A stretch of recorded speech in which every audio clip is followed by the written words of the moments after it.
کسی فکر کو قبول کیے بغیر اس پر غور کرنا آپ کے تعلیم یافتہ ہونے کی نشانی ہے۔ جو شخص بہانہ بنانے میں اچھا ہو وہ کسی اور کام میں اچھا نہیں ہو سکتا۔ بے وقوف آدمی کا اصل المیہ یہ ہے کہ اس کی کوئی حماقت آخری نہیں ہوتی۔ شیطان کی کامیابی کے لیے یہی کافی ہے کہ خیر و شر کی کشمکش میں اچھے لوگ کچھ نہ کرے۔ پیسہ بدترین آقا ہے مگر بہترین غلام ہے۔ میں کبھی چھپ کر نہیں پچھتایا، جب پچھتایا بول کر پچھتایا۔ بہترین انسان وہ ہے جو مسائل حل کرتا ہے اور بدترین وہ ہے جو مسائل پیدا کر دیتا ہے۔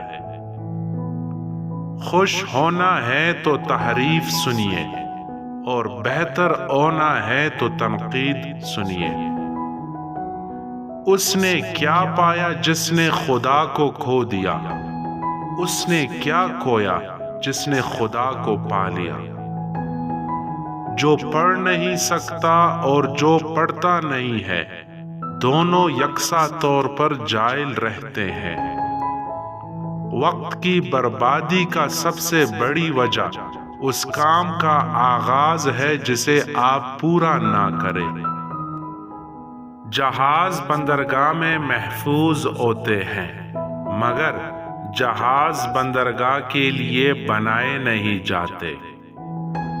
اگر آپ مسائل سے نجات پانا چاہتے ہیں تو انہیں حل کرنا شروع کر دیں۔ خدا نے چیزیں استعمال کرنے اور لوگ محبت کے لیے بنائے ہیں مگر انسان چیزوں سے محبت اور لوگوں کو استعمال کرتے ہیں۔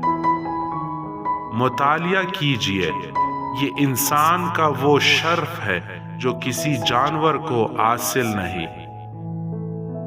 اصولوں کے لیے جنگ کرنا بہت آسان ہے، اصولوں کے مطابق زندگی گزارنا بہت مشکل ہے۔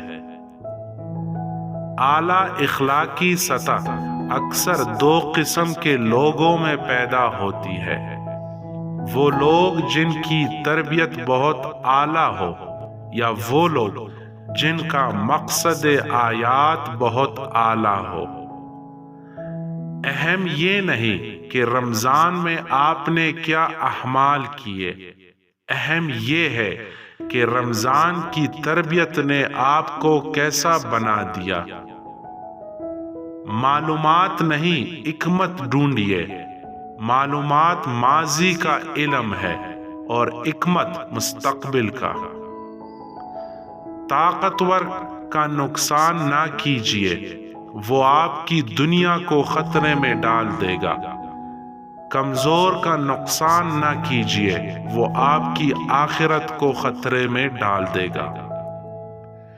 کسی معمولی نظر آنے والے انسان کی عزت کرنا آپ کی شرافت کا ثبوت ہے، کسی معمولی نظر آنے والے انسان کو ذلیل کرنا آپ کے پست ہونے کا ثبوت ہے۔ آنے والا کل اس شخص کا ہوتا ہے جو اس کے لیے تیاری آج کے دن سے شروع کر دے۔ منفی انسان کو ہر موقع میں ایک مشکل نظر آتی ہے، مثبت انسان ہر مشکل میں ایک موقع دیکھتا ہے۔